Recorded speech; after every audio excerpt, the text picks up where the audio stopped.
இன்றைக்கு அதிகாரங்களுக்கு நேராக நம்முடைய கடமைகள் என்ன என்பதை நாம் பார்க்கலாம். அதிகாரங்கள் என்று சொல்லும் பொழுது அத்தாரிட்டிஸ், நமக்கு மேலே தேவன் வைத்திருக்கிறதான அதிகாரங்களை குறிக்கின்றது. அந்த அதிகாரங்களுக்கு நேராக நாம் நம்முடைய கடமைகள் என்ன என்பதை நாம் தியானிக்க போகிறோம். அதிகாரங்களுக்கு நேராக 3 முக்கியமான காரியங்களை நாம் கற்றுக்கொள்வோம். முதலாவது ரோமர் 13ஆம் அதிகாரம் 1ஆம் வசனம். எந்த மனுஷனும் மேலான அதிகாரம் உள்ளவர்களுக்கு கீழ்ப்படிய கடவன், ஏனென்றால் தேவனாலே அன்றி ஒரு அதிகாரமும் இல்லை, உண்டாயிருக்கிற அதிகாரங்கள் தேவனாலே நியமிக்கப்பட்டிருக்கிறது. முதலாவது அதிகாரங்களுக்கு கீழ்ப்படிய வேண்டும். கீழ்ப்படியுங்கள், அதிகாரங்களுக்கு கீழ்ப்படியுங்கள், அது நம்முடைய கடமை. கீழ்ப்படிதல் நம்முடைய கடமை. எந்த மனுஷனும் மேலான அதிகாரம் உள்ளவர்களுக்கு கீழ்ப்படிய கடவன். கீழ்ப்படிவது நம்முடைய ஒரு முக்கிய கடமையாக இருக்கிறது. இந்த அதிகாரங்களுக்கு கீழ்ப்படுகிற விஷயத்திலே 5 குறிப்புகளை நாம் பார்ப்போம். எதனால் இந்த அதிகாரங்களுக்கு நாம் கீழ்ப்படிய வேண்டும்? நாம் தேவனை ஆராதிக்கிறவர்கள், தேவனுடைய பிள்ளைகள். நாம் தேவனுக்கு கீழ்ப்படிந்தால் போதாதா? இந்த மனிதர்களாகிய அதிகாரங்களுக்கெல்லாம் நாம் கீழ்ப்படிய வேண்டுமா? அதை குறித்து வேதம் என்ன சொல்லுகிறது? 5 காரியங்களை நாம் பார்க்க போகிறோம். ஏன் கீழ்ப்படிய வேண்டும்? முதலாவது, இந்த வாசித்த வசனத்தை தொடருவோம். 2வது வசனத்தை வாசிப்போம். ஆதலால் அதிகாரத்திற்கு எதிர்த்து நிற்கிறவன் தேவனுடைய நியமத்திற்கு எதிர்த்து நிற்கிறான். அப்படி எதிர்த்து நிற்கிறவர்கள் தங்களுக்கு தாங்களே ஆக்கினையை வருவித்துக் கொள்ளுகிறார்கள். முதல் 2 வசனங்களிலும் ஒரு காரியம் வலியுறுத்தி சொல்லப்பட்டிருக்கிறது. தேவனால் நியமிக்கப்பட்டிருக்கிறார். எந்த அதிகாரமும் தேவனாலே நியமிக்கப்பட்டிருக்கிறது.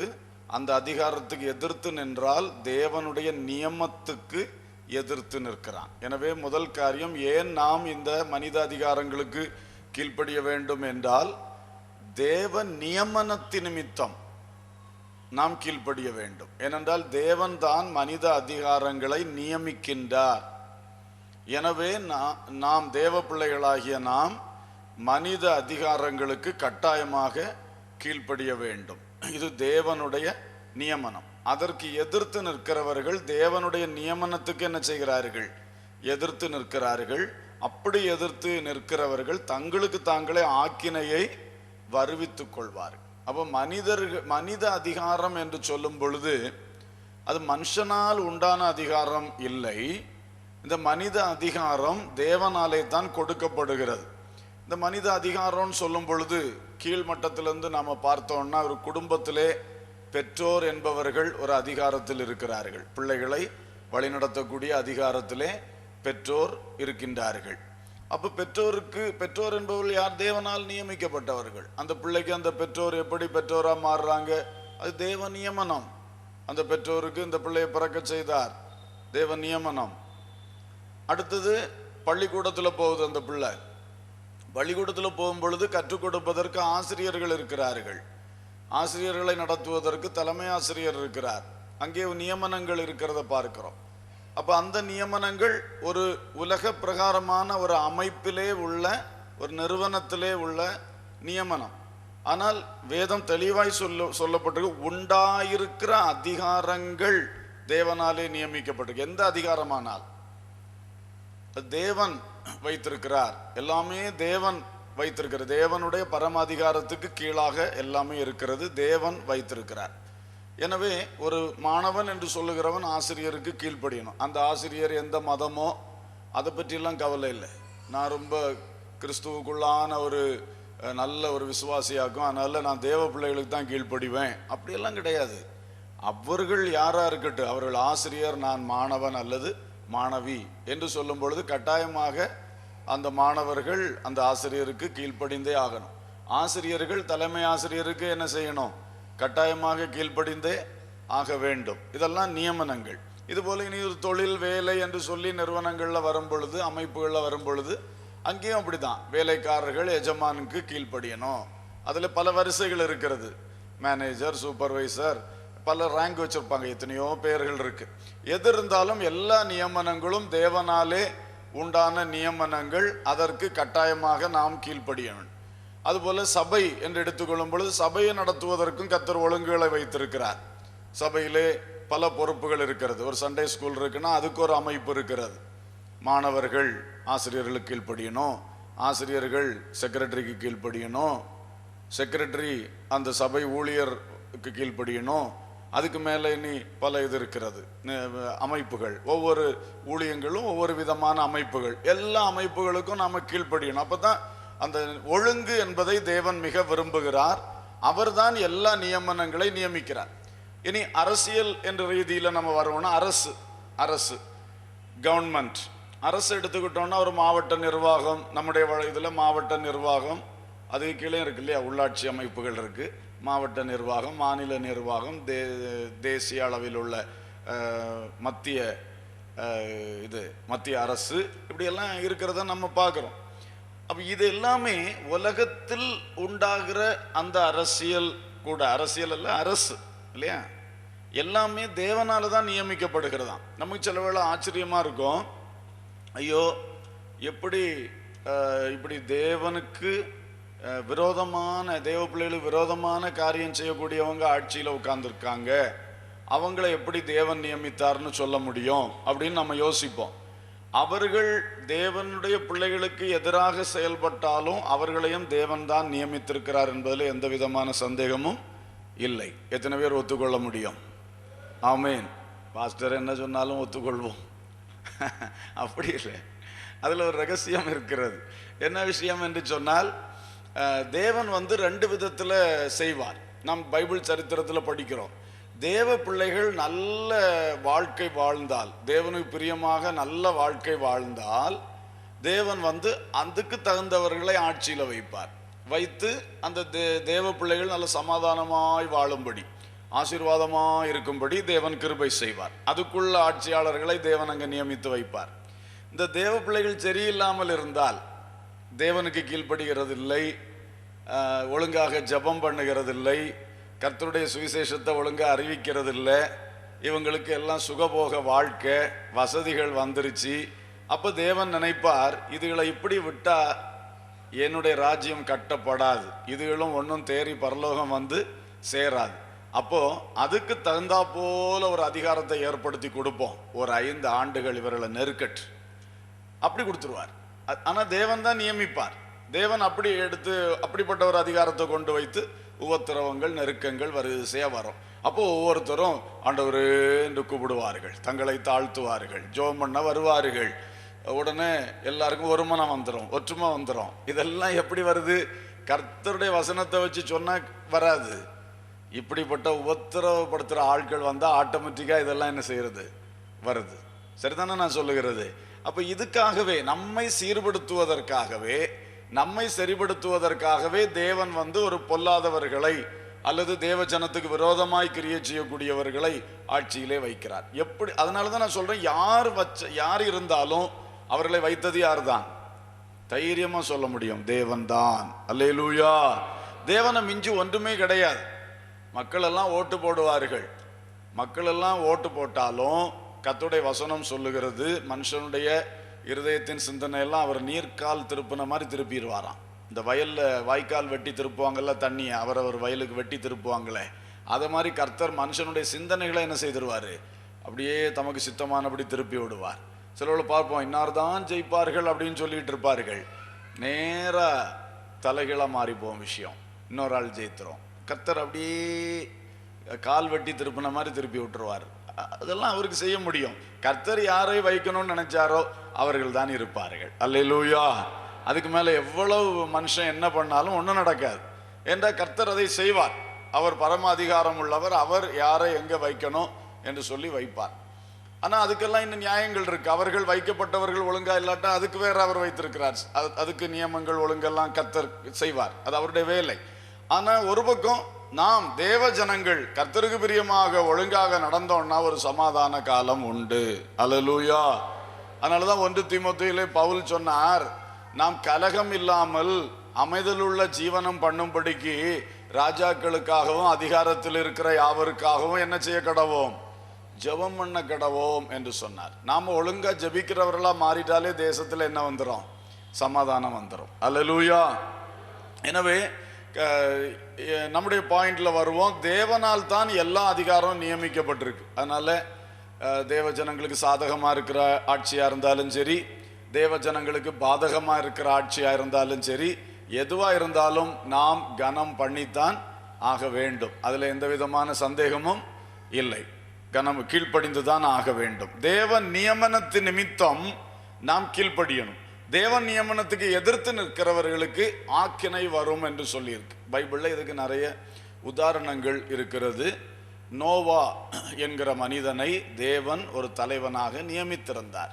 அந்த குடும்பத்திற்கு, புதிய பூமிக்கு நோவா ஒரு தலைவன். அப்பொழுது ஒரு நாள் நோவா அதிகமாக திராட்சரசம் குடித்து கொண்டு அப்படியே அவர் மதிமயங்கி படுத்து விட்டார். அப்பொழுது அவருடைய மகன் காம் என்பவன் பார்க்கும் பொழுது ஒரு ஒழுங்கு இல்லாமல் தகப்பன் படுத்திருந்தார். உடனே இவன் வெளியே போய் தூற்றினான், மற்ற சகோதரர்களிடத்தில் தூற்றினான். தூற்றின உடனே அந்த சேம் யாப்பேத் என்கிற 2 சகோதரர்களும் வந்தார்கள். அவர்கள் தகப்பனுடைய நிர்வாணத்தை தாங்கள் பாராதபடி பின்னாக நடந்து ஒரு போர்வையை கொண்டு தகப்பனுடைய நிர்வாணத்தை மூடி போட்டார்கள். அவன் மயக்கம் தெளிந்து எழும்பி விஷயத்தை அறிந்தான். அறிந்த உடனே இந்த நோவா தன்னுடைய வீக்னஸை அல்லது தன்னுடைய தோல்வியை மூடின 2 பிள்ளைகளுக்கும் ஆசீர்வாதத்தை கொடுத்தான். தன்னுடைய தோல்வியை வெளியே போய் தூற்றின அந்த காமுடைய மகனாகிய கானானுக்கு சாபத்தை கூறினான். சபிக்கப்பட்டிருப்பாய், அடிமைக்கு அடிமையாயிருப்பாய் என்று சொல்லி கூறினான். உண்மையிலே சரித்திரத்தை பார்க்கும் பொழுது அந்த காமுடைய சந்ததி ரொம்ப அடிமைத்தனங்களுக்குள் இருந்த ஒரு சந்ததியாகத்தான் இருக்கிறது. அப்போ அந்த சாபம் அப்படியே பலித்தது. ஏன்னா அவன் ஒரு தலைவன், அவனுக்கு இவன் எதிர்த்து போகக்கூடாது. அதுதான் தேவனுடைய ஒரு நியமனம். கர்த்தருக்கு ஸ்தோத்திரம். ஆகவே தேவன் எப்பொழுதுமே தாம் நியமித்த காரியங்களை அதை குறித்து அவர் கவனமாக இருக்கிறார். அவர் அதற்கு தண்டனை கொடுக்கணுமா, சீர்திருத்தணுமா அவர் செய்வார். அல்லது அதுக்கு மேல் இருக்கிற அதிகாரம் அதை செய்யணும். கீழே இருக்கிறவர்கள் தங்களுக்கு மேல் இருக்கிற அதிகாரி இடத்திலே அவர்களை திருத்தவோ அவர்களுக்கு எதிர்த்தோ ஒரு காரியம் செய்யக்கூடாது என்பது தேவனுடைய ஒரு நியமனம். அதுபோல மோசேயுடைய காலத்தில் பார்க்கிறோம். மோசேயை மிரியாம் மோசேயுடைய குடும்ப வாழ்க்கையை பற்றி கொஞ்சம் கேலியாக கிண்டலாக பேசினாள். அந்த மிரியாம் மோசேயோட வயதுக்கு மூத்தவள். நமக்கு தெரியும், நாணல் பெட்டியிலே மோசே வைத்து ஆற்றுல போகும் பொழுதெல்லாம் காப்பாற்றினது அவனுடைய சகோதரி என்று சொல்லப்பட்டிருக்கிறது. அப்போ மிரியாம் வயசுக்கு மூத்தது. 2வது மிரியாம், ஆரோன், மோசே 3 பேரும் சேர்ந்து தான் இஸ்ரவேல் ஜனங்களை வழிநடத்தி கொண்டிருக்கிறார்கள். அதுலேயும் மிரியாமுக்கு உரிமை இருக்கிறது. இப்படி அவள் வயசிலும் மூத்தவள், ஊழியத்திலும் அந்த மோசையோடு கூட நிற்கக்கூடியவள், ஒரு தீர்க்கதரிசி என்கிற அந்தஸ்துள்ளவள். ஆனால் வயசுல மூத்த தம்பியுடைய காரியம், தம்பியுடைய விவாக வாழ்க்கையை குறித்து கொஞ்சம் பேசினான். அது கூட கர்த்தருக்கு ரசிக்கல. நான் அவனை தலைவனாக நியமித்திருக்கிறேன், நீ அவனுக்கு விரோதமா எப்படி பேசலாம்? குஷ்டரோகியாக மாற்றி விட்டார். மோசே ஜோமண்ண பிறகு கூட 7 நாள் அவ அப்படி இருக்கட்டும்னு சொல்லிட்டார். அப்போ பாருங்கள், கர்த்தர் அந்த நியமனங்களை அவ்வளவு கனம் பண்ணுகிறார். அதே போல கோராகு என்ற ஒரு மனிதன் எழும்பி இன்னும் 2-3 பேரை கூட்டிக் கொண்டு அப்படி ஒரு குழப்பம் நடந்தது. அந்த குழப்பத்திலும் கர்த்தர் தான் நியமித்த நியமனத்தை கனம் பண்ணினார். எப்பவுமே கர்த்தர் அந்த நியமனங்களை கனம் பண்ணுகிறார். கர்த்தருக்கு ஸ்தோத்திரம். ஆசாரிய வம்சமாக ஆரோனுடைய வம்சத்தை நியமித்தார். அதுக்கும் பிரச்சனை வந்த வேளையிலே அந்த உலர்ந்த கோல் துளிர்க்கும்படி செய்து அந்த நியமனத்தை கர்த்தர் உறுதிப்படுத்துகிறார். எப்பொழுதுமே கர்த்தர் அதை செய்கிறார். எனவே நாம் எப்பொழுதும் நியமனம் என்று சொல்லுகிறதிலே கவனமா இருக்கணும். தேவ நியமனத்து நிமித்தம் கீழ்ப்படியணும். 2வது எதனால கீழ்ப்படியணும்? 3ஆம் வசனத்திலிருந்து 5ஆம் வசனம் வரைக்கும் வாசிக்கலாம். மேலும் அதிகாரிகள் நற்கிரியைகளுக்கு அல்ல துர்க்கிரியைகளுக்கே பயங்கரமாய் இருக்கிறார்கள். ஆகையால் நீ அதிகாரத்திற்கு பயப்படாதிருக்க வேண்டுமானால் நன்மை செய், அதனால் உனக்கு புகழ்ச்சி உண்டாகும். உனக்கு நன்மை உண்டாகும் பொருட்டு அவன் தேவ ஊழியக்காரனாய் இருக்கிறான். நீ தீமை செய்தால் பயந்திரு. பட்டயத்தை அவன் விருதாவாய் பிடித்திருக்கவில்லை. தீமை செய்கிறவன் மேல் கோபாக்கினை வரப்பண்ணும்படி அவன் நீதியை செலுத்துகிற தேவ ஊழியக்காரனாய் இருக்கிறானே. ஆகையால் நீங்கள் கோபாக்கினை நிமித்தம் மாத்திரமல்ல, மனசாட்சி நிமித்தமும் கீழ்ப்படிய வேண்டும். இங்க இரண்டாவது கோபாக்கனை நிமித்தம் கீழ்ப்படிய வேண்டும். முதல்ல தேவ நியமனத்து நிமித்தம் நாம் அதிகாரிகளுக்கு கீழ்ப்படிய வேண்டும். இரண்டாவது கோபாக்கனை நிமித்தம். முதல்ல உள்ளது தேவன் ஆக்கினை தருவார், அது தேவனுடைய பட்சத்தில் உள்ளது. அடுத்தது நாம் ஒரு மனுஷ அதிகாரிக்கு கீழ்ப்படியாமல் இருந்தால் அந்த மனுஷ அதிகாரிக்கு ஒரு அதிகாரம் இருக்கிறது. அந்த அதிகாரத்தில் அவர் தண்டனை தருவார். அவர் கோபாக்கனை, அவருடைய கோபாக்கனை உண்டு, அவருடைய கோபாக்கனை அவருடைய தண்டனையும் உண்டு. அதையும் நாம் அனுபவிக்க நேரிடும். அதனால அதிகாரிகளுக்கு நாம் கீழ்ப்படியணும். முதல்ல தேவன் நியமித்திருக்கிறார், ஆகவே தேவனுடைய நியமனத்திற்கு நாம் கீழ்ப்படிந்தே ஆகணும். இல்லாவிட்டால் தேவனிடத்திலிருந்து ஆக்கினை வரும் என்று சொல்லி இருக்கிறது. அடுத்து 3 முதல் 5 வரையில் உள்ள வசனங்கள் சொல்லும் பொழுது அந்தந்த அதிகாரிக்கு ஒரு அதிகாரம் இருக்கிறது. தேவன் நியமித்த ஒவ்வொரு அதிகாரங்கள்ல இருக்கிறவங்களுக்கு இருக்கு. அவங்க தங்களுடைய அதிகாரத்தை பயன்படுத்துவாங்க. ஆகவே அவர்கள் யாருக்கு பயன்படுத்துவார்களாம்? துர்க்கிரியைகளுக்கே அவர்கள் பயங்கரமானவர்களாயிருக்கிறார்கள், நற்கிரியைகளுக்கு அல்ல. அப்ப அதிகாரிகள் என்பவர்கள் மனுஷருடைய நல்ல காரியத்துக்கு அனுகூலர்களாக இருக்கிறார்கள். மனுஷருடைய துர்க்கிரியைகளுக்கு அவங்க யாரா இருக்கிறாங்க? பயங்கரமானவங்களா இருக்கிறாங்க. தப்புக்கு அவங்க எதிரிகள். சமுதாயத்தில் தப்பு நடந்தா அதிகாரிகள் அதற்கு பயங்கரமாக நிற்பார்கள், நல்லது நடந்தால் அதுக்கு அவர்கள் ஆதரவாக இருப்பார்கள். ஆகையால் நீ அதிகாரத்துக்கு பயப்படாதிருக்க வேண்டுமானால் நன்மை செய். நன்மை செய்தால் அவங்களை கண்டு நீ பயப்பட வேண்டிய அவசியம் இல்லை. உனக்கு நன்மை உண்டாகும் பொருட்டு அவன் தேவ ஊழியக்காரனா இருக்கிறான். இந்த தேவ ஊழியக்காரன்னா நம்ம பாஸ்டர்ஸ் அல்ல, இது யாரை கூட்டு கவர்மெண்ட் அதிகாரிகளை பற்றி தான் சொல்லியிருக்கு. கவர்மெண்ட் அதிகாரிகளை தான் தேவ ஊழியக்காரன் சொல்லியிருக்கு. தேவனால் நியமிக்கப்பட்டவர்கள் தான். துர்க்கிரியை செய்கிறவர்களுக்கு தண்டனை கொடுப்பதற்கு அவர்கள் தேவனுடைய ஊழியக்காரர்களாக இருக்கிறார்கள். உனக்கு நன்மை உண்டாகும் பொருட்டு அவன் தேவ ஊழியக்காரனா இருக்கிறான். நீ தீமை செய்தால் பயந்துரு, பட்டயத்தை அவன் விருதாவாய் பிடித்திருக்கவில்லை.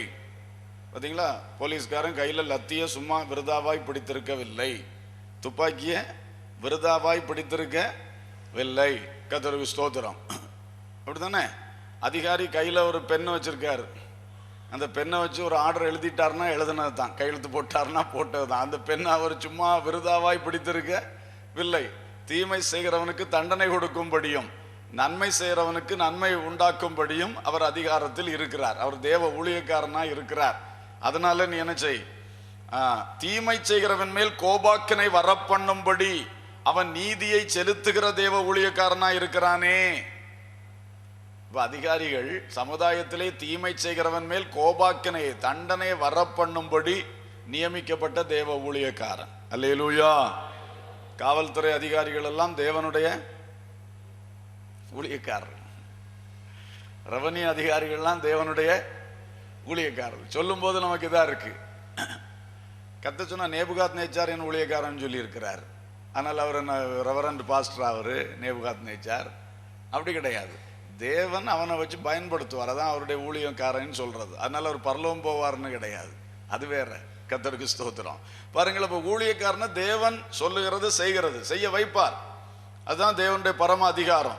அவர் வைத்திருக்கிறார், சமுதாயத்தில் வைத்திருக்கிறார். கர்த்தருக்கு ஸ்தோத்திரம். அவர்களை நன்மை செய்கிறவர்களுக்கு நன்மை உண்டாகும்படியான தேவ ஊழியக்காரர்களாகவும் தீமை செய்கிறவன் மேல் கோபாக்கனை பண்ணும்படி நீதியை செலுத்துகிற தேவ ஊழியக்காரங்களாகவும் வச்சிருக்கிறாராம். அதனால அதிகாரிகளிடத்தில் அதிகாரம் இருக்கிறது, அவர்களுக்கு நாம் என்ன செய்யணும்? கீழ்ப்படிந்து நடக்கணும்னு சொல்லி கீழ்ப்படிந்து நடக்கணும். சாலமோன் ராஜா அதிகாரத்தோடு இருக்கிறார். சீமேயி ஏற்கனவே அவனுடைய தகப்பனை தூஷித்த குற்றம் அவன் மேலே இருக்கிறது. அப்போது தகப்பனார் சாகும் பொழுது சொல்லிவிட்டார் தாவீது ராஜா, சாலமோனே, அப்சலோமுக்கு பயந்து ஓடி போகும்பொழுது சீமேயி என்ன ரொம்ப தூஷித்தான். அப்புறம் நான் திரும்ப ராஜாவாகும் பொழுது ஓடி வந்து மன்னிப்பு கேட்டான். சரி போன்னு சொல்லிட்டேன், ஆனால் அவன் ஆள் சரியில்லை, நீ பார்த்துக்கான்னு சொல்லிட்டான்.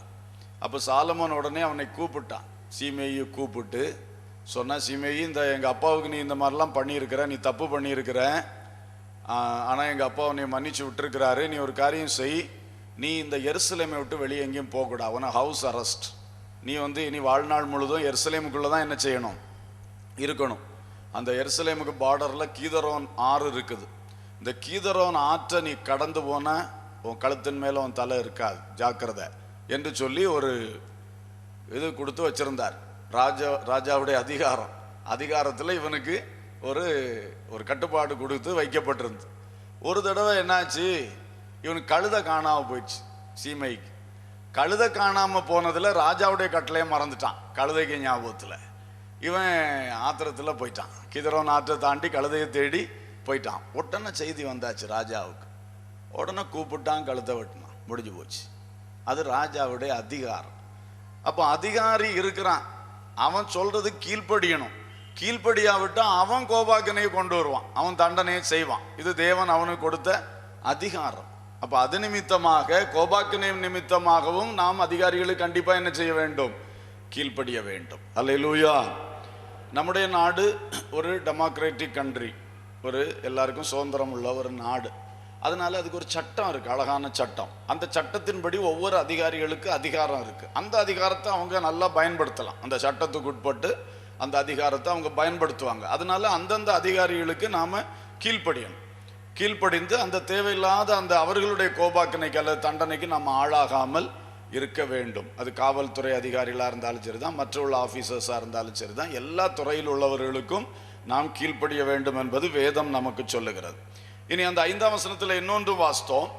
ஆகையால் நீங்கள் கோபாக்கனை நிமித்தம் மாத்திரம் அல்ல, மனசாட்சி நிமித்தமும் கீழ்ப்படிய வேண்டும் சொல்லியிருக்கு. அப்ப 3வது பாயிண்ட், மனசாட்சி நிமித்தம் கீழ்ப்படிய வேண்டும். ஏன் இந்த மனுஷ அதிகாரங்களுக்கு நாம் கீழ்ப்படியணும்? முதலாவது, தேவன் அதை நியமித்தபடியினால், தேவ நியமனத்து நிமித்தம் கீழ்ப்படிய வேண்டும். 2வது, அவரவர் அதிகாரத்துக்கு ஒரு பவர் இருக்கிறது, அந்த அதிகாரம் இருக்கிறது. அவங்க கோபாக்கனை பண்ணுவாங்க, அதனால கோபாக்கனை நிமித்தம் கீழ்ப்படிங்க. 3வது, நமக்கு ஒரு மனசாட்சி இருக்கிறது. மனசாட்சி நிமித்தம் நமக்கு மேல இருக்கிற அதிகாரி அவர் சொல்றதுக்கு நாம கீழ்ப்படியணும். ஏன்னா சில அதிகாரிகளுக்கு இந்த மாதிரி அதிகாரம் இருக்காது இல்லையா, பெரிய அதிகாரங்கள் இருக்காது. அப்போ அவங்கள நம்ம மைண்டு பண்ணாம போயிடுவாங்க சிலர். அது தப்பு. ஒரு அதிகாரத்தில் இருந்தா நீ கோபாக்கனை நிமித்தம் மாத்திரம் அல்ல, இந்த அதிகாரிகிட்ட எதிர்த்துனா கையில் துப்பாக்கி வச்சிருக்கான், இல்லைன்னா கையில் ஆயுதம் வச்சிருக்கிறான், இல்லைன்னா அவனுக்கு உடனே அதிகாரம் இருக்கு, உடனே நம்மளுக்கு ஒரு மெமோ கொடுத்துருவாரு, அப்படி பயப்படும். சிலருக்கு அப்படி கிடையாது, அந்த பெரிய அதிகாரம் இல்லை அவங்களுக்கு, ஆனால் அவங்களும் நமக்கு மேலே அதிகாரி தான், அவங்களுக்கும் நம்ம பயப்படணும். இவன் என்ன செய்வாங்க, இவன் என்ன செய்வான், வேணா போய் சொல்லட்டுவேன், இவன் என்ன செய்வான், அப்படி நம்ம சொல்லக்கூடாதான். மனசாட்சி நிமித்தம் நாம் அந்த அதிகாரங்களுக்கு கீழ்ப்படியணும். அல்லேலூயா. சில இப்படிதான், சில இப்போ சிலதெல்லாம் அதிகாரங்கள், இப்போ நம்ம சபைக்குள்ள உள்ள அதிகாரங்கள்லாம் எடுத்துடுங்க, இது உலக அதிகாரம் மாதிரி இல்லை இல்லையா, அன்பாக நம்ம இது பண்ணுவோம். அப்போ ஒரு சண்டே ஸ்கூல் டீச்சர் அப்படின்னா பிள்ளை என்ன செய்யும், சில சமயம் கீழ்ப்படியாது, நீ யார் சொல்லதுக்கு அப்படி இப்படின்னு சில இடத்துல வந்துடுது. நம்ம என்ன செய்வோம், சரி பிள்ளை சண்டே ஸ்கூலுக்கு வரணுமே, நல்லாகணுமே அப்படின்னு பார்ப்போம். உடனே சீட்டை கழிச்சு வீட்டுக்கு அனுப்பிவிடும் அப்படின்னா அதனால ஒன்றும் ஆகாது. ஸ்கூலில் சொன்னால் அது பயப்படும், சண்டே ஸ்கூலில் சொன்னால் என்ன செய்யாது, கோபாக்கினை நிமித்தம் அது பயப்பட வேண்டிய தேவையில்லை. ஆனால் மனசாட்சி நிமித்தம் அது பயப்பட்டு கீழ்ப்படிந்து ஆக வேண்டும். அல்லேலூயா, ஸ்தோத்திரம். அது நமக்கு முக்கியம். அதே மாதிரி ஊழியர் விசுவாசி உறவு மற்ற மாதிரி உலகத்தை மாதிரி அதிகாரம் உள்ளதில்லை, இது அன்புள்ளது. அப்போ ஊழியர் சொல்லுகிறார், எதுக்கு சொல்றார், நம்ம நன்மைக்கு தானே சொல்றார். மனசாட்சி நிமித்தம் நம்ம கீழ்ப்படியணும். கர்த்தர் வைத்த ஊழியர் அல்லவா, அவர் சொல்லுகிறது நல்லது தானே, நம்முடைய தப்பை தானே சொல்ல வேற யார் நமக்கு சொல்லி தருவார்கள் சொல்றாருல, நம்ம கேட்போம். மனசாட்சி நிமித்தம், கோபாக்கனை நிமித்தம் இல்லை. நம்ம என்ன கோபாக்கனை காட்ட முடியும், அதுல ஒன்றும் காட்ட முடியாது. ஆனா மனசாட்சி நிமித்தம் அந்த மாதிரி அதிகாரங்களுக்கு நம்ம என்ன செய்யணும், கீழ்ப்படியணும். இது மாதிரி நிறைய இருக்கிறது. கீழ்ப்படியாட்டாலும் ஒன்றும் அடிக்க மாட்டாங்க, ஒன்றும் நம்மளுக்கு ஒன்றும் தீமை செய்ய மாட்டாங்க, அவங்களால முடியாது, அவங்களுக்கு அந்த அதிகாரம் ஒன்றும் இல்லை. ஆனாலும் நமக்கு ஒரு மனசாட்சி இருக்கிறது, அவர்களுக்கு நாம் கீழ்ப்படியணும். நம்ம மேல ஆண்டவர் வச்சிருக்கிற யாருக்கும் அது தேவ நியமனம், அதற்கு நாம் என்ன செய்ய வேண்டும், மனசாட்சி நிமித்தம் கீழ்ப்படியணும். இது குடும்பத்திலே, சபையிலே, எல்லா இடத்திலும் நாம் மனசாட்சி நிமித்தம் கீழ்ப்படியணும். நமக்கு இன்னொரு காரியம் இருக்கணும், சபை நல்லா இருக்கணும், நாம் வேலை பார்க்குற அந்த நிறுவனம் நல்லா இருக்கணும். அது அப்படி நல்லா இருக்கணும்னா நம்ம எல்லாரும் அந்தந்த ஒழுங்குக்கு கட்டுப்பட்டு கீழ்ப்படிந்திருந்தா தான் நல்லா இருக்கும். அந்த ஒரு மனசாட்சியும் நமக்கு இருக்க வேண்டும். சரி, நான் ஒருத்தன் எதிர்த்து நின்னேன்னு சொன்னா பிறகு குழப்பமா முடிஞ்சிருமே, அதனால நம்ம கீழ்ப்படியணும். அப்படி ஒரு நல்ல மனசாட்சி நிமித்தம் கீழ்ப்படிய வேண்டும். இனி 4வது காரியம், 1 பேதுரு 2ஆம் அதிகாரம் 13ஆம் வசனம். 1 பேதுரு 2:13. நீங்கள் மனுஷருடைய கட்டளைகள் யாவற்றிற்கும் கர்த்தர் நிமித்தம் கீழ்ப்படியுங்கள். கர்த்தர் நிமித்தம் கீழ்ப்படிய வேண்டும். பேதுரு சொல்றார் கர்த்தர் நிமித்தம் கீழ்ப்படிய வேண்டும். அதற்கு அவர் 11ஆம் வசனத்திலிருந்தே சொல்றார், பிரியமானவர்களே, அந்நியர்களும் பரதேசிகளுமாயிருக்கிற நீங்கள், நம்மளை தான் சொல்றார், நம்மெல்லாம் உலகத்துல அந்நியர்கள் பரதேசிகள். நீங்கள் ஆத்துமாவுக்கு விரோதமாய் போர் செய்கிற மாம்ச இச்சைகளை விட்டு விலகி, புறஜாதிகள் உங்களை அக்கிரமக்காரர் என்று விரோதமாய் பேசும் விஷயத்தில் அவர்கள் உங்கள் நற்கிரியைகளை கண்டு அவற்றின் நிமித்தம் சந்திப்பின் நாளிலே தேவனை மகிமைப்படுத்தும்படி நீங்கள் அவர்களுக்குள்ளே நல் நடக்கை உள்ளவர்களாய் நடந்து கொள்ளுங்கள் என்று உங்களுக்கு புத்தி சொல்லுகிறேன். நீங்கள் மனுஷருடைய கட்டளைகள் எல்லாவற்றுக்கும் கர்த்தர் நிமித்தம் என்ன செய்யுங்க? கீழ்ப்படியுங்க.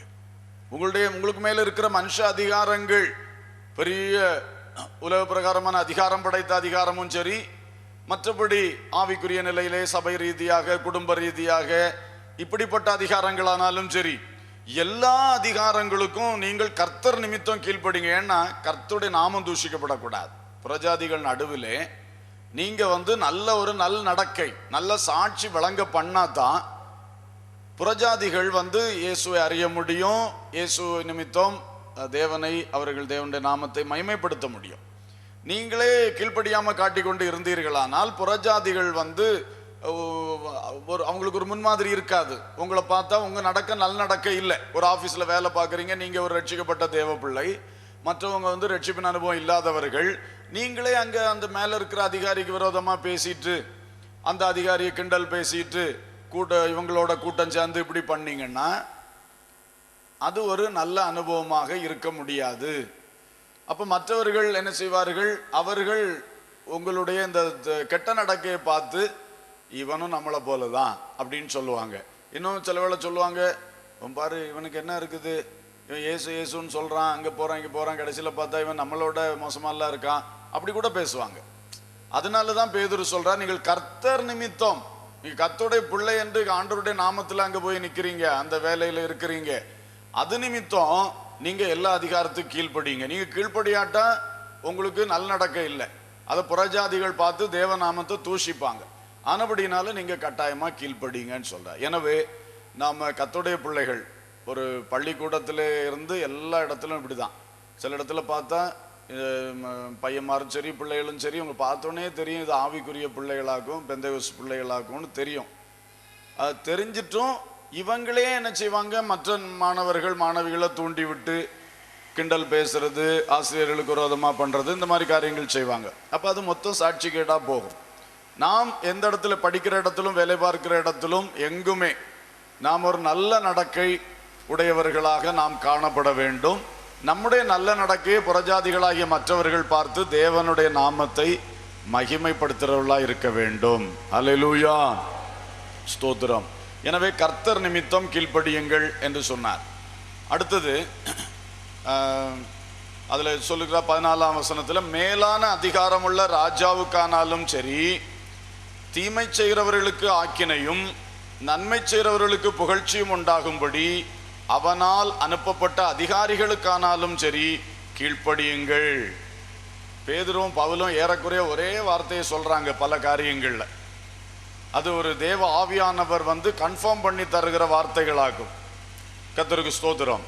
அப்ப பாருங்கள், பேதுரு 2 நிருபம் தான் எழுதியிருக்கிறார். ஆனா பல காரியங்கள் அவர் அதுல ரொம்ப ஒரு ஷார்ட்டா அழகா எழுதி வச்சிருக்கிறார். பவுல் சொன்ன பல காரியங்களை இங்க கன்ஃபார்ம் பண்ணுகிறார்.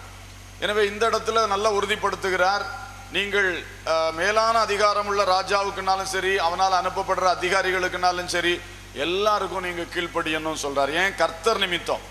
இன்னும் கடைசியாக 5வது ஒரு காரியம், இதே 1 பேதுருவிலே 21ஆம் வசனம்,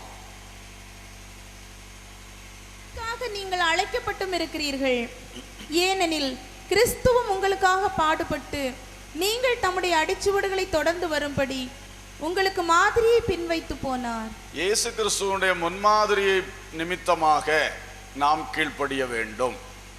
அவர் ஒரு மாடல் காட்டி தந்திருக்கிறார். இயேசு கிறிஸ்துவுடைய முன்மாதிரி நிமித்தம் கீழ்ப்படியணும். அது மேலிருந்தே தொடர்ச்சியான வசனங்கள் வாசித்து பார்க்கும் பொழுதுதான் அது தொடர்புடையது என்று நமக்கு தெரியும். அதே தான் சொல்லி கொண்டு வருகிறார். நீங்கள் எல்லாருக்கும் கீழ்ப்படியணும். 17ஆம் வசனம், எல்லாரையும் கனம் பண்ணுங்கள், சகோதரிடத்தில் அன்பு கூறுங்கள், தேவனுக்கு பயந்திருங்கள், ராஜாவை கனம் பண்ணுங்கள். வேலைக்காரரே, அதிக பயத்தோட உங்கள் எஜமான்களுக்கு கீழ்ப்படிந்திருங்கள். நல்லவர்களுக்கும் சாந்த குணமுள்ளவர்களுக்கும் மாத்திரமல்ல, முரட்டு குணமுள்ளவர்களுக்கும் கீழ்ப்படிந்திருங்கள். எவ்வளவு தெளிவா சொல்றாரு. அதிகாரி முரட்டு குணமுள்ளவரா இருந்தாலும் நீங்க என்ன செய்யணும்? உங்க வேலை கீழ்ப்படிதல் தான். ஏனென்றால் நீங்கள் என்ன செய்யணும்? நீங்கள் அவன் செய்கிற அக்கிரமத்தை அல்லது அவன் செய்கிற முரட்டுத்தனத்தை நீங்கள் பொறுமையா சகித்து இயேசு கிறிஸ்து உங்களுக்கு காட்டின முன்மாதிரியின்படி நீங்க என்ன செய்யணும்? நடக்கணும். இயேசு கிறிஸ்துவிடத்தில் அதிகாரிகள் ரொம்ப முரட்டுத்தனம் காண்பித்தார்கள். இயேசு கிறிஸ்துவிடத்தில் பாருங்க, ஏரோது ராஜா அவரை பரியாசம் பண்ணி அவருக்கு மினுக்கான வஸ்திரத்தை உடுத்து அவரை கிண்டல் பேசி கேலி பேசி அவன் அனுப்பி விட்டான், பரியாசம் பண்ணி அனுப்பி விட்டான். இந்த பிரதான ஆசாரியர்கள் எல்லாம் அதிகாரத்தில் இருக்கிறவர்கள், அன்றைக்கு மத விஷயமான அதிகாரத்தில் இருக்கிறவர்கள், அவர்கள் இவரை கேள்வி கேட்டதும் இவரை போய் வழக்கு இவருக்கு மேலே பண்ணினதெல்லாம் என்ன அநியாயமான காரியங்கள். அவளை அடித்தார்கள், துன்புறுத்தினார்கள். அதுக்கு மேலே பிலாத்துவிட்ட கொண்டு கொடுத்து இவனை சிலுவையில் அறைய வேண்டும் என்று சொன்னார்கள். இப்படி ரொம்ப அநியாயம் பண்ணினார்கள். அவ்வளவு முரட்டுத்தனத்தையும் ஆண்டவர் அமைதியா சகித்து கொண்டிருக்கிறார். அது கீழே ஒரு வசனம் வரும் பாருங்க, அழகா சொல்லி இருக்கு. கடைசி வசனம், கடைசி 2 வசனம் வாசிங்க, 22, 23. அவர் பாவம் செய்யவில்லை, அவருடைய வாயிலை வஞ்சனை காணப்படவும் இல்லை. அவர் வையப்படும் போது பதில் வையாமலும் பாடுபடும் போது பயமுறுத்தாமலும் நியாயமாய் தீர்ப்பு செய்கிறவருக்கு தம்மை ஒப்புவித்தார். இந்த மனுஷ அதிகாரிகள் அவரை பாடுபடுத்தும் பொழுது அவர் பாவம் செய்யல. அவரும் தார்மாரா ஏதோ பேசி செயல்பட்டு பாவம் செய்யல. அவர் வாயில் வஞ்சனை இல்லை. எவ்வளவு சுத்தமா தன்னை காத்து கொண்டார். அவர் வையப்படும் பொழுது பதில் வையவில்லை. வையிறதுன்னா ஏசுறது தானே. ஏசும் பொழுது இவரும் மாறி ஏசினாரா? மாறி ஏசவில்லை. பாடுபடும் பொழுது பயமுறுத்தல. பாடுபடுத்துறாங்க, இவர் என்ன சொல்லிருக்கான், டே நான் யார் தெரியுமாடா அப்படின்னு சொல்லி இவர் என்ன செய்யல, ஒன்றும் சொல்லல. சிலர் அப்படி சொல்லுவார்கள், ஒன்றும் இல்லாட்டான்னு சொல்லுவா, யார் தெரியுமா, மந்திரி எனக்கு தெரியும், நாளைக்கு பார்த்துக்க அவனைய, ஒன்றும் இருக்காட்டாலும் சொல்லுவார்கள். ஆனால் இயேசு கிறிஸ்து அப்படி இல்லை. ஏய், நான் பிதாவிடத்துலேருந்து வந்திருக்கேன், இப்போ பாரு நான் என்ன அவனை காட்ட போகிறேன் பாருன்னு சொல்லி 2 அற்புதத்தை காட்டினார்னா முடிஞ்சு போச்சு, பயந்துருவான். ஆனால் அவர் ஒன்றும் பயமுறுத்தவே இல்லை. அவர் நியாயமாய் தீர்ப்பு செய்கிற தேவனுக்கு தன்னை ஒப்பு கொடுத்து, அவருக்கு தெரியும் இந்த மனுஷன்லாம் தேவன் கையில் தான் இருக்கிறான். தேவன் அனுமதிக்காம ஒரு பிலாத்துவும் எனக்கு மரண சாசனத்தில் கையெழுத்து போட மாட்டான். தேவன் அனுமதிக்காம பிரதான ஆசாரியன் சனகரியும் சங்கத்தில் இப்படி ஒரு தீர்மானம் பாஸ் பண்ண மாட்டான். தெரியும் இயேசுவுக்கு எல்லாம் தேவனுடைய வேலையா இருக்கிறது. தேவன் இதை அனுமதித்தார், அதனால தான் செய்யறான். இல்லைன்னா ஒருத்தனும் கை போட மாட்டான். கெத்செமனேயிலே ஒருத்தனும் அரெஸ்ட் பண்ண முடியாது இயேசுவை. ஏன் அரெஸ்ட் பண்ணானுங்க? தேவன் அனுமதித்தார். அப்ப இயேசுவுக்கு இது தெரியுது. மேலான பரம அதிகாரம் உடையவர் கையில நான் இருக்கிறேன். அவர் என்ன இதுக்கு ஒப்பு கொடுத்தனாலே இவனையெல்லாம் இது பண்ணுவான், கொஞ்ச காலம் பண்ணுவான். அது தேவனுடைய சித்தம். அதனால அந்த நீ நியாயமாய் தீர்ப்பு செய்கிற பிதாவுக்கு தன்னை கம்ப்ளீட்டா ஒப்பு கொடுத்து வாய் பேசாம அடிக்கப்படும்படி கொண்டு போகப்படுற ஆட்டை போல அவர் போனார். அல்லேலூயா, கர்த்தருக்கு ஸ்தோத்திரம். எனவே இப்படி நாம் இயேசுவின் அடிச்சுவடுகளின் நிமித்தம் இந்த அதிகாரிகளுக்கு கீழ்ப்படியணும். அவர்கள் சாந்த குணமுள்ளவர்களா இருந்தாலும் சரி, முரட்டு குணமுள்ளவர்களா இருந்தாலும் சரி, நமக்கு மேல இருக்கிற எல்லா அதிகாரிகளுக்கும் நாம் கட்டாயமா கீழ்ப்படியணும். அப்ப 5 காரியம் சொன்னேன். ஏன் கீழ்ப்படியணும்? 1, தேவ நியமனத்து நிமித்தம் கீழ்ப்படியணும். 2, அந்த அதிகாரிகளுக்கு பனிஷ்மெண்ட் கொடுக்கக்கூடிய அதிகாரம் இருக்கு, கோபாக்கினை செலுத்தக்கூடிய அதிகாரம், அதனால கீழ்ப்படியணும். 3வது, நமக்கு ஒரு மனசாட்சி இருக்கு, அந்த மனசாட்சி நிமித்தம் நாம கீழ்ப்படியணும். 4வது, கர்த்தர் நிமித்தம், கர்த்தருடைய நாமம் மகிமைப்படணும், நல்ல சாட்சி உண்டாகணும், அந்த கர்த்தர் நிமித்தம் கீழ்ப்படியணும். 5வது, இயேசு கிறிஸ்து இதே மாதிரி ஒரு அனுபவத்தில் கடந்து போய் ஒரு அடிச்சுவடுகளை வைத்து சென்றிருக்கிறார். அந்த அடிச்சுவடுகளின் நிமித்தம் நாம் என்ன செய்ய வேண்டும்? அதிகாரிகளுக்கு கீழ்ப்படியணும். சரி, 2வது காரியத்துக்கு வருவோம். அப்ப அதிகாரங்களுக்கு நேராக என்பதில் முதல் காரியம் கீழ்ப்படியணும். தேவ பிள்ளைகள் அதிகாரங்களுக்கு நேராக எப்படி நடந்து கொள்ளணும்? கீழ்ப்படியணும். 2வது, ரோமர் 13ஆம் அதிகாரம் 6ஆம் வசனமும் 7ஆம் வசனத்தின் முதற் பகுதியும் வாசிக்கலாம். இதற்காகவே நீங்கள் வரியையும் கொடுக்கிறீர்கள், அவர்கள் இந்த வேலையை பார்த்து வருகிற தேவ ஊழியக்காரராய் இருக்கிறார்களே, ஆகையால் யாவருக்கும் செலுத்த வேண்டிய கடமைகளை செலுத்துங்கள். எவனுக்கு வரியை செலுத்த வேண்டியதோ அவனுக்கு வரியையும், எவனுக்கு தீர்வையை செலுத்த வேண்டியதோ அவனுக்கு தீர்வையை செலுத்துங்கள். இங்கே சொல்லப்பட்டிருக்கிறது, நீங்கள் அடுத்தது என்ன செய்யணும்? வரி செலுத்தணும். முதலாவது கீழ்ப்படியணும். அதிகாரங்களுக்கு நேராக விசுவாசிகளுடைய கடமை நம்பர் 1 கீழ்ப்படிதல். நம்பர் 2 வரி செலுத்துதல். வரி செலுத்தணும். அதுலயும் சொல்லுகிறார், நீங்கள் வரியையும் இதற்காக கொடுக்கிறீங்க, அவர்கள் இந்த வேலையை பார்த்து வருகிற தேவ ஊழியக்காரர்களா இருக்கிறார்களே. திரும்ப திரும்ப அவங்கள தேவ ஊழியக்காரர்னு சொல்லுகிறார். உங்கள்ட்ட இருந்து வரி பிரிக்கிறது அது தேவனால் வைக்கப்பட்டவர் தான், அதனால வரியை நீங்க கண்டிப்பா செலுத்தணும் என்று பவுல் மிக அழகாக சொல்லுகிறார். யாருக்கு வரியை செலுத்தணுமோ அவருக்கு வரியை செலுத்துங்க, யாருக்கு தீர்வை செலுத்தணுமோ அவங்களுக்கு தீர்வையை செலுத்துங்கள். இயேசு கிறிஸ்துவும் இதற்கு நல்ல பாடம் கற்று தந்திருக்கிறார். மத்தேயு 17ஆம் அதிகாரத்திலே 24 முதல் 27 வரையிலான வசனங்களிலே திடீரென்று பேதுருவிடத்திலே மக்கள் வந்து கேட்டாங்க, என்ன உங்க போதகர் வரி செலுத்துவாரா இல்லையா அப்படின்னு கேட்டாங்க. உடனே பேதுரு ஆத்திரமா ஓடி வர்றார். இயேசுவே இந்த மாதிரி கேட்டுட்டாங்க ஒரு கேள்வி அப்படின்னு சொல்லி ஓடி வர்றார். வந்துட்டு வீட்டுக்குள்ள வந்து பேதுரு விஷயத்தை சொல்ல வாய் திறக்கிறதுக்கு முன்னாடியே இயேசு பேச ஆரம்பிச்சிட்டார். இயேசு சொல்றார், பேதுருவே, அதிகாரிகள் வந்து யாருக்கிட்ட வந்து இப்படி தீர்வை வாங்குவாங்க? அந்நியர்கள்ட்ட தீர்வை வாங்குவாங்களா, தங்கள் பிள்ளைகள்கிட்ட வாங்குவாங்களா? அந்நியர்கள்ட்ட தானே வாங்குவாங்க. அப்போ நம்ம பிள்ளைகள் அல்லவா, நாம கொடுக்க தேவையில்லையே. சரி, இருந்தாலும் அவர்களுக்கு இடரல் உண்டாகாதபடி நாம் வரியை செலுத்துவோம் என்று சொல்லிவிட்டு சொல்லுகிறாரு, என்கிட்ட இப்போ காசு இல்லை, நீ போய் ஒரு தூண்டில் போட்டு ஒரு மீனை பிடி, அந்த மீனுடைய வாயிலே வெள்ளிப்பணம் இருக்கும், அதை எடுத்து உனக்கும் எனக்கும் 2 பேருக்கும் உள்ள வரியை செலுத்திடுன்னு சொன்னார். அல்லேலூயா. இயேசு வரி செலுத்தினார். இயேசு செலுத்த வேண்டிய தேவையில்லை. அவரே சொல்ல, நம்ம பிள்ளைன்னா எதுக்குப்பா செலுத்தணும், அந்நியர்கிட்ட தானே வாங்கணும், நாம இந்த நாட்டு பிள்ளைகள் அல்லவா, இந்த நாட்டில் உள்ள பிள்ளைகள்கிட்ட எதுக்கு வாங்கணும்? இருந்தாலும் நம்ம யாருக்கும் இடரல் உண்டாக்காதபடி நம்ம வரியை என்ன செஞ்சிருவோம், கரெக்டாக செலுத்திடுவோம்னு சொல்லி செலுத்தினார். அப்புறம் இன்னொரு இடத்துல மத்தேயு 22ஆம் அதிகாரம், மத்தேயு 22 15 22 வரைக்கும் படித்து பார்த்தால், பரிசேயர்கள் இயேசுவை சோதிக்கும்படி ஒரு கேள்வி கேட்டார்கள். அவர்கள் கேட்டார்கள், நீர் வந்து கரெக்டா பதில் சொல்றீர்னு நாங்க கேள்விப்படுறோம், இப்போ சொல்லும், ராயனுக்கு வரி செலுத்துவது நியாயமா தப்பா, சரியா தப்பா சொல்லும். ராயன் என்பவன் சீசர், ரோம சக்கரவர்த்தி. இந்த ரோம சக்கரவர்த்தி வந்து யூதர்களை இப்போ வந்து அடிமைப்படுத்தி வச்சிருக்கிறார். யூதயாவை அவரை அடிமைப்படுத்தி கப்பங்கட்டுகிறது மாதிரி, அந்த இது ஆமா கப்பங்கட்டுறது மாதிரி ஆக்கி வச்சிருக்கிறார். ஸோ அவர் தான் கவர்னரை நியமித்து அந்த கவர்னர் மூலம் அவருக்கு வசூலிக்க வேண்டிய வரியெல்லாம் வசூலித்து அவருடைய ஆட்சியை இங்கே வைத்திருக்கிறார். இப்படி இருக்கும் பொழுது இந்த யூதர்களுக்கு இந்த அடிமைத்தனமே பிடிக்காது, யாருக்குமே பிடிக்காது. யூதர்கள் அதில் ரொம்ப ரொம்ப இது உள்ளவர்கள், ப்ரௌடு உள்ளவர்கள், நாங்கள் தேவனுடைய பிள்ளைகள், யாருக்கும் அடிமைப்பட மாட்டோம்னு உள்ள பெருமை உடையவர்கள். அப்போ இவர்கள் அடிமைப்பட்டு கிடக்கிறார்கள். இப்போ இப்படி இருக்கும் பொழுது இந்த ராயனுக்கு ரோம அரசாங்கத்துக்கு வரி பிரித்து கொடுக்குறாங்க. இங்கேருந்து சகையு எல்லாம் அந்த மாதிரி வேலை பார்க்குற ஆள், சகையு மத்தேயு இவங்க எல்லாம் இந்த நம்ம இப்போ உள்ள இன்கம் டேக்ஸ் டிபார்ட்மெண்ட் மாதிரி அவங்க டேக்ஸ் டிபார்ட்மெண்ட்டில் வேலை பார்க்குற ஆட்கள். அதனால சகைவா எல்லாருக்கும் பிடிக்காது. இவன் அவங்களுடைய கைக்கூலி, நம்மகிட்ட காசு வாங்கி அங்கே கொடுக்குறவன்னு சொல்லி ஒரு மாதிரியாக பார்ப்பாங்க. இப்படிப்பட்ட ஒரு நிலை. அப்போதான் அவங்க வந்து கேட்குறாங்க, இயேசுவே ராயனுக்கு வரி கொடுக்கலாமா சொல்லும் என்று சொல்லி. அப்போ ஆண்டவர் சொன்னார், ஒரு வரி பணத்தை என்கிட்ட கொண்டு வா, காட்டு. அப்போ காட்டி கேட்குறாரு, இதில் உள்ள சொரூபமும் மேலெழுத்தும் யாருடையதப்பா சொல்லு. அப்போ அவன் சொன்னான், இது ராயனுடையது. அப்படின்னா ராயனுடையதை ராயனுக்கும் தேவனுடையதை தேவனுக்கும் செலுத்துங்கள். ஒருத்தனுக்கும் பதில் பேச முடியாம வாயடைச்சு போயிட்டான். அல்லேலூயா. ஏன்னா நீ பயன்படுத்துகிற கரன்சியே யாருடைய கரன்சி? அவன் கொடுத்துருக்க கரன்சி. அவன் கரன்சியை வச்சு நீ பயன்படுத்தி பிழைப்பு நடத்திக்கிட்டு நீ அவன் கேட்குற வரியை கொடுக்க மாட்டேன்னு சொன்னால் ஏதாவது அர்த்தம் இருக்கா? உனக்கு தான் சுதந்திரம் இல்லையே இன்னைக்கு. உன் கரன்சி, உன் நாட்டு கரன்சி யூஸில் இல்லையே. அவன் எல்லாம் போட்டிருக்கான் உனக்கு எல்லாமே. இந்த நீ பயன்படுத்துகிற பணத்திலே யாருடைய சொரூபம் இருக்குது? ராயனுடைய சொரூபம் இருக்குது, அவனுடைய மேலெழுத்து இருக்குது. ஆண்டவர் அழகா சொல்லிட்டு. அப்போ அதிலும் கர்த்தர் என்ன சொல்றார்?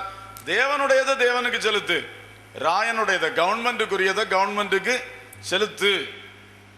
அதை கரெக்டாக சொல்லியிருக்கு. அவரும் வரி செலுத்தினார். ரெண்டாவது, கவர்மெண்ட்டுக்கு செலுத்த வேண்டிய வரிகளை தேவ பிள்ளைகளாகிய நாம் செலுத்த வேண்டும் என்று அவர் சொன்னார். இதுக்கு பிறகும் ஒரு அநியாயம் பண்ணிட்டாங்க.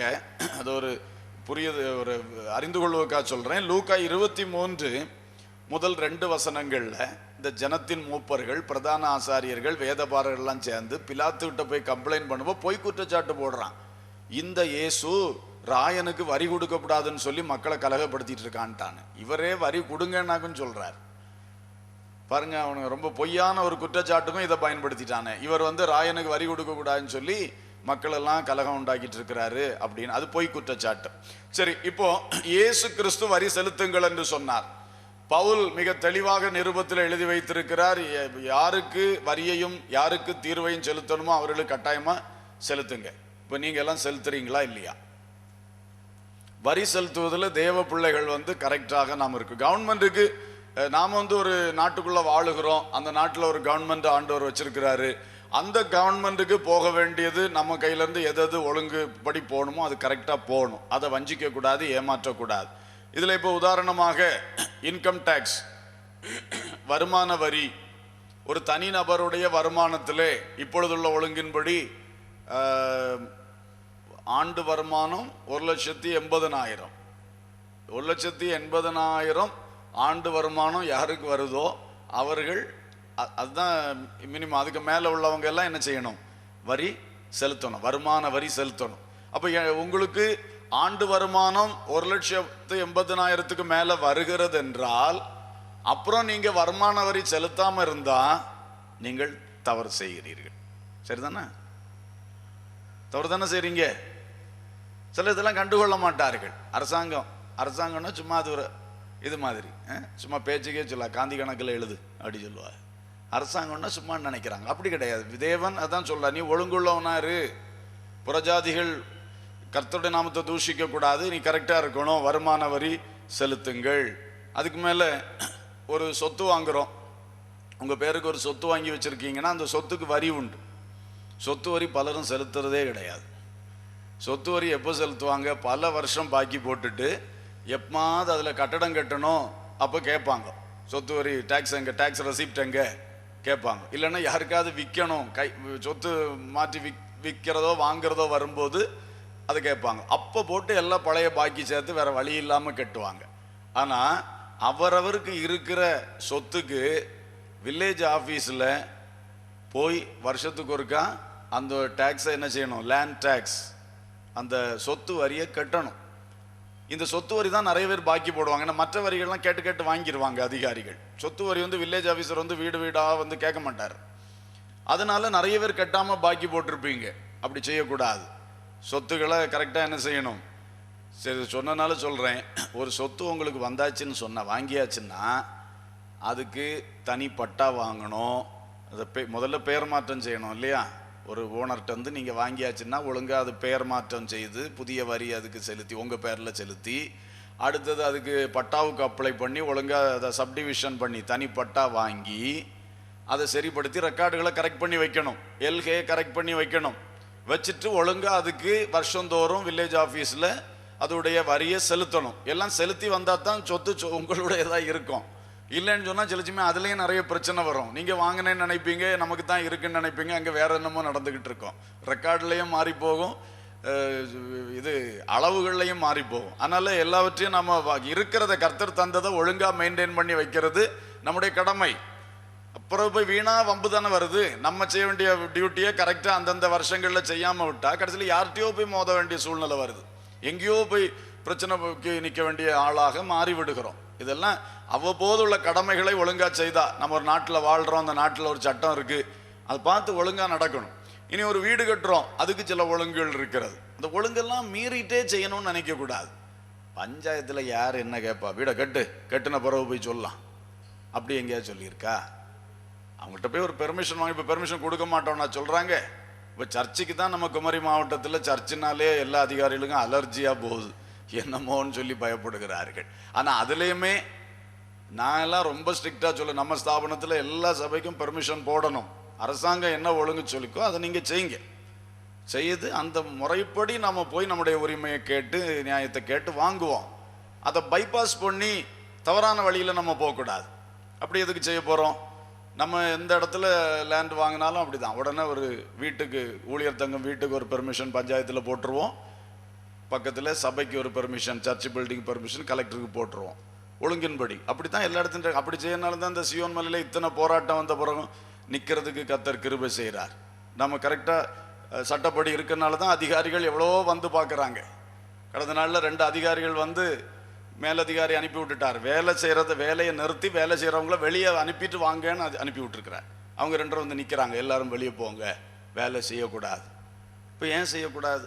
அது சர்ச்சு கட்டுறீங்க. சர்ச்சு கட்டலையா, வீடு தான் கட்டுறோம். ரெக்கார்டெல்லாம் காட்டி பிறகு ஸ்டேட்மெண்ட்லாம் கொடுத்த உடனே ஓகே ஆச்சு. அப்போ பாருங்கள், நாம் முறைப்படி செய்யும் பொழுது அதை அவர்களும் கனம் பண்ணத்தான் செய்கிறார்கள். அதுக்கு மிஞ்சி அவர்களும் போக முடியாதல்லவா? எனவே எல்லாவற்றிலும் அந்த ஒழுங்குகளுக்கு நம்ம கீழ்ப்படிந்து அவர்களுக்கு எதை செலுத்தணுமோ அதை நம்ம செலுத்தணும். ஆகவே வீடு ஹவுஸ் டேக்ஸ் இருக்குது, வீட்டு வரி வந்து அவங்களே வந்து வசூலிச்சுட்டு போயிடுறாங்க. கர்த்தருக்கு ஸ்தோத்திரம். வாகனம்னா வாகனத்துக்கு இருக்கு, சேல்ஸ் டேக்ஸ் பிஸ்னஸ் பண்ணுறவங்களுக்கு அதெல்லாம் இருக்குது. எத்தனையோ விதமான வரிகள் இருக்கிறது. இதெல்லாம் கரெக்டாக இருக்கணும். நமக்கு தமிழ்நாடு கவர்மெண்ட் நல்ல முறையில் செயல்படுறதுனால இபி இந்த தமிழ்நாடு எலக்ட்ரிசிட்டி போர்டு வந்து கரெக்டாக பணத்தை வசூல் பண்ணிடுறாங்க, இல்லைன்னா உடனே ஃபியூஸை பிடிங்கிடுறாங்க. உத்தரப்பிரதேசத்தில் இப்படி கிடையாது, வருஷ கணக்காக இதே கேட்க மாட்டாங்க. உத்தரப்பிரதேசத்தில் அந்த இபி டிபார்ட்மெண்ட் வந்து சரியாக செயல்படாது. அதனால இஷ்டத்துக்கு கரண்ட்டுங்க மீட்ரு ஓடிட்டே இருக்கும். ஒரு 1.5 வருஷம் அப்படி தாண்டி திடீர்னு ஒரு நாள் அதிகாரிக்கு ஞானோதயம் வந்துடும். உடனே உட்காந்து எல்லாருக்கும் பில்லு போடுவார். 1000 கணக்கில் பில்லு வரும். இந்த பாவப்பட்ட ஜனங்கள் என்ன செய்வார்கள்? மாதம் கட்டிகிட்டு இருந்தால் ஓரளவு போகும். நம்ம ஊழியக்காரர்களுக்கும் சிலருக்கு அது பிரச்சனையாக வருது. வரும்போது 15,000 கட்டு, 20,000 கட்டு, 1.5 வருஷம் 2 வருஷத்துக்குள்ள பில்லை சேர்த்து போடுறான். அப்போ நான் ஊழியக்காரங்களுக்கு சொல்லி வச்சுருக்கேன், நீங்கள் அவங்க கேட்குறாங்களோ கேட்கலையோ மாதந்தோறும் கொஞ்சத்தை பிடிச்சி வைங்க. ஒரு 100 ரூபாய் 200 ரூபாய் அதுக்காக பிடிச்சி வச்சுருங்க. கேட்கும்போது சேர்த்து கொடுத்துருவோம். அது அதிகாரிகள் சரியாக செயல்படலை, ஆனாலும் நம்ம அதை சொல்லி நிற்க முடியாது. அவங்க கேட்கும் பொழுது நம்ம கொடுக்கத்தான் வேணும். நம்ம அதற்கு நாம் ஒழுங்குபடுத்தி ஆயத்தமாகிக்கொள்ள வேண்டும். இப்படியெல்லாம் இருக்கிறது. ஆகவே எந்த ஒரு வரியோ தீர்வையோ எந்த காரியமோ நாம் அந்த முறைப்படி செய்யணும். தவறாக புரட்டாக குழப்பமாக செய்யக்கூடாது. ஒரு சட்டத்தை நாம் பைபாஸ் பண்ணி குறுக்கு வழியிலே ஏறி காரியங்கள் செய்ய வேண்டாம். நேர்மையான முறையில் நாம் செய்தோம்னா என்றைக்கும் தேவனுடைய நாமத்துக்கும் அது மகிமையாக இருக்கும், அது சாட்சியாக இருக்கும். கர்த்தர் அதை ஒரு கட்டளையாக நமக்கு சொல்லி இருக்கிறார். ஹல்லேலூயா. இயேசுவே சொன்னார், வரி செலுத்துங்க, எனக்கு வரி செலுத்துன்னு இயேசு வரி செலுத்தினார். இயேசு வரி செலுத்துங்கள் என்று சொன்னார். அது யாருக்குரியதோ அவனுக்கு அதை செய்யுங்க என்று சொன்னார். அது மட்டுமல்ல, பவுல் எடுத்து அதை எழுதியிருக்கிறார். இனி 3வது அதிகாரிகளுக்கு நேராக நாம் செய்ய வேண்டிய காரியம், அந்த விட்ட பகுதியிலிருந்து வாசிப்போம். ரோமர் 13 7ஆம் அதிகாரத்தின் அடுத்த பகுதி, 7ஆம் வசனத்தின் அடுத்த பகுதி. எவனுக்கு பயப்பட வேண்டியதோ அவனுக்கு பயப்படுங்கள், எவனை கனம் பண்ண வேண்டியதோ அவனை கனம் பண்ணுங்கள். கனம் பண்ண வேண்டும். 3வது அதிகாரிகளை கனம் பண்ணணும், கீழ்ப்படிய வேண்டும், வரி செலுத்த வேண்டும், கனம் பண்ண வேண்டும் என்ற 3 முக்கியமான காரியங்கள் சொல்லியிருக்கு. பேதுருவும் இதைத்தான் சொன்னார். 1 பேதுரு 2:17 ஏற்கனவே வாசித்து விட்டேன். ராஜாவை கனம் பண்ணுங்கள், ராஜாவை கனம் பண்ணுங்கள். இவர் சொன்னார், எவனை கனம் பண்ண வேண்டியதோ அவனை கனம் பண்ணுங்கள். கண்டிப்பா கனம் பண்ண. ஒரு அதிகாரின்னு சொன்னா அந்த அதிகாரிக்குரிய கனத்தை நம்ம கொடுக்கணும். வாயில் வந்தபடி பேசக்கூடாது. அதுல ரொம்ப நம்ம கரெக்டாகத்தான் இருக்க வேண்டும். கர்த்தருக்கு ஸ்தோத்திரம். அதிகாரிகள் என்று சொல்வது தேவனால் நியமிக்கப்பட்டவர்கள், அவர்களுக்குரிய கனத்தை கொடுக்கணும். இது கவர்மெண்ட் அதிகாரிகளுக்கு மட்டுமல்ல, எல்லாம் நான் முதல்ல சொன்னல, குடும்பத்திலிருந்தே அதிகாரம் ஸ்டார்ட் ஆகுது.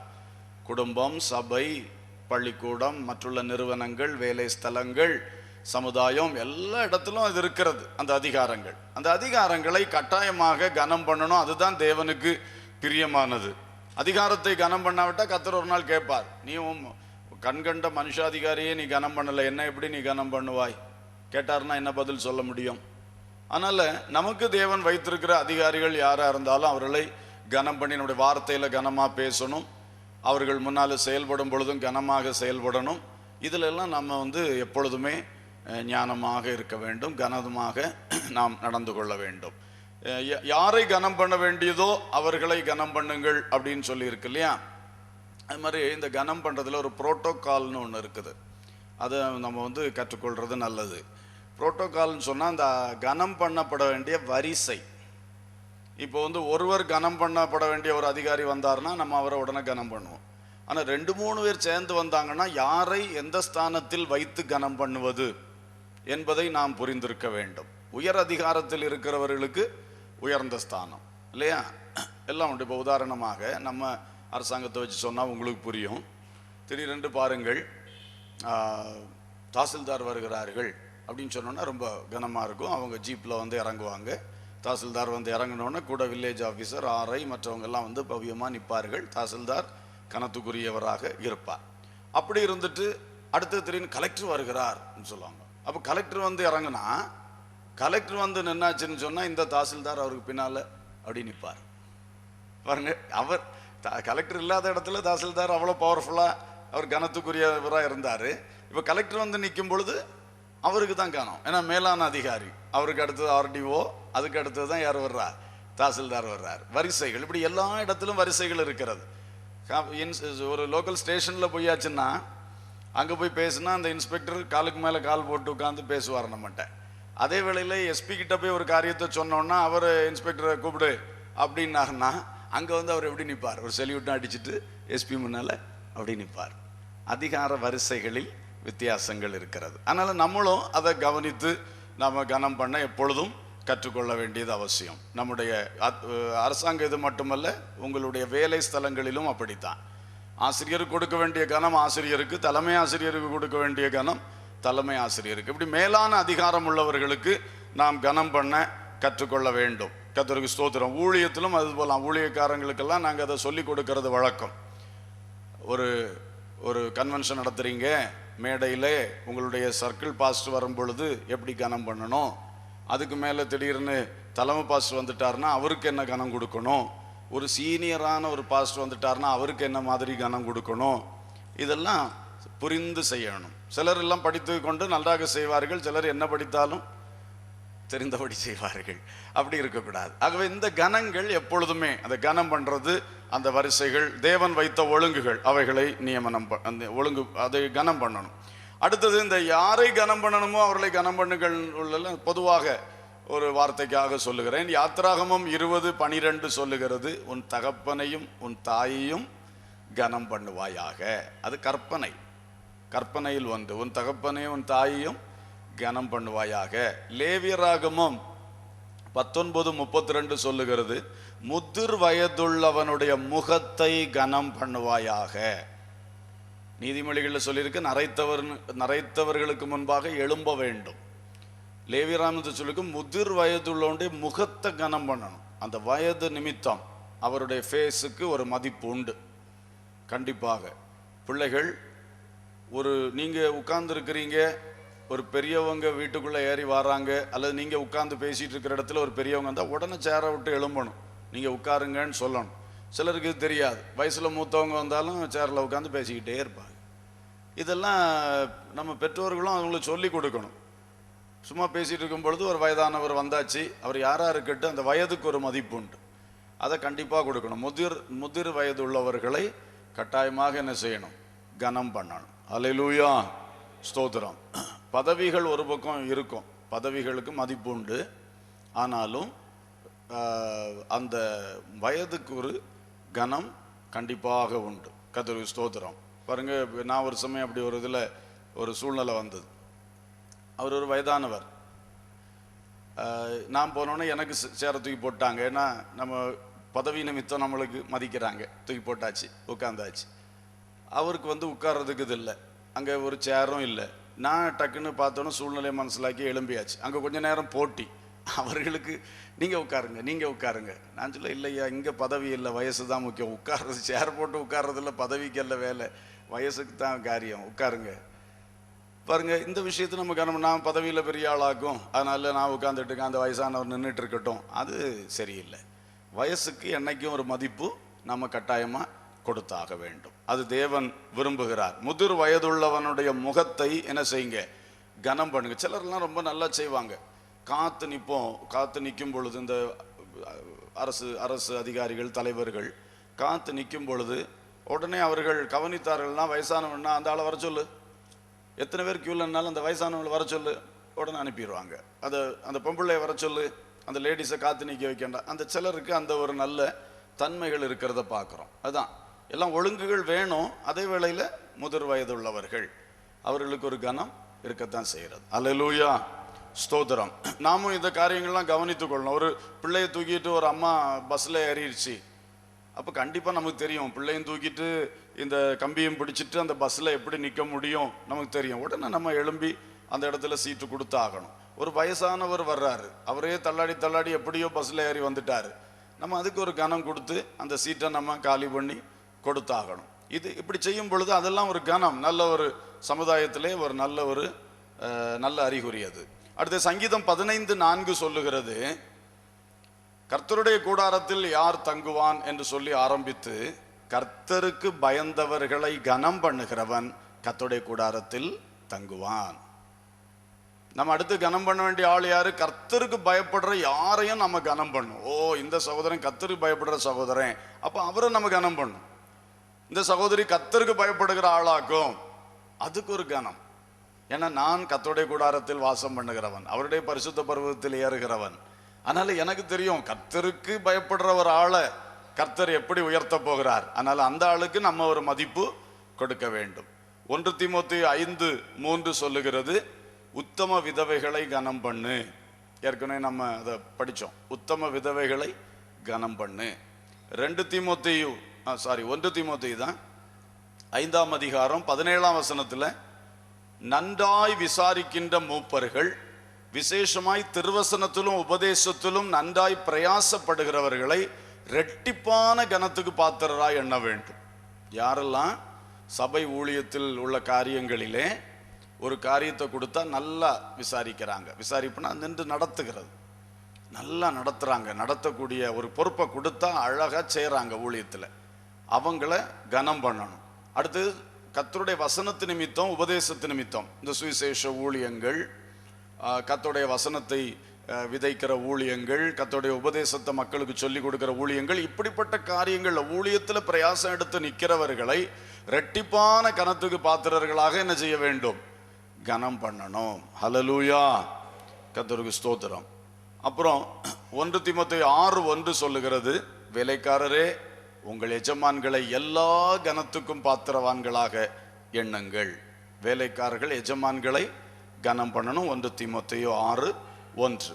எனவே இங்கே நான் நிறுத்துகிறேன். அதிகாரங்களுக்கு நேராக நம்முடைய கடமைகள் செயல்பாடுகள் எப்படி இருக்க வேண்டும்? நாம் எல்லா அதிகாரங்களுக்கும் கீழ்ப்படிய வேண்டும். 2வது வரியை செலுத்த வேண்டும், எதை செலுத்தணுமோ அதை செலுத்த வேண்டும். 3வது அவர்களை அதனதன் ஸ்தானத்தில் வைத்து கனம் பண்ண வேண்டும். பேதுரு அழகாக எழுதியிருக்கிறார், தேவனுக்கு பயந்திருங்கள், ராஜாவை கனம் பண்ணுங்கள். ராஜாவுக்கு பயந்திருங்கள்னு சொல்லல, தேவனுக்கு பயந்திருங்கள், ராஜாவை என்ன செய்யுங்கள்? கனம் பண்ணுங்கள். உலக மக்கள் இந்த மனுஷர்களாகிய அதிகாரிகளுக்கு கண்டு பயந்து நடுங்கிறவர்களா இருக்காண்டா. நீங்க தீமை செய்தா தான் பயந்து நடுங்கணும்.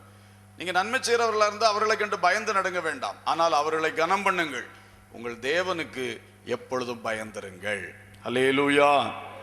ஒரு நிமிஷம் இருந்த வண்ணமாக ஜெபம் பண்ணி விட்டு அடுத்த பகுதிக்குள்ளே கடந்து செல்லுவோம். அன்புள்ள பிதாவே, இன்றைக்கு நாங்கள் அதிகாரங்களுக்கு நேராக விசுவாசிகளாகி எங்களுடைய செயல்பாடு எப்படி இருக்க வேண்டும் என்று தியானித்தோம். கர்த்தாவே, அந்த விஷயத்தில் நாங்கள் எல்லா அதிகாரங்களுக்கும் கீழ்ப்படிய வேண்டும் என்பதை திட்டவட்டமாய் வேதத்திலிருந்து கற்றறிந்தோம். நாங்கள் அந்த அதிகாரங்களுக்கு எதை செலுத்த வேண்டுமோ அந்த நியாயமான சட்டப்படியான வரிகள் மற்றுள்ள காரியங்களை செலுத்தும்படி எங்களுக்கு கிருபை தாரும். நாங்கள் அவைகளை அசட்டை பண்ணி இருக்கிறவர்களாக இருக்கக்கூடாது ஆண்டவரே. அதிலெல்லாம் நாங்கள் கரெக்டானவர்களாக இருக்க எங்களுக்கு கிருபை தாரும்.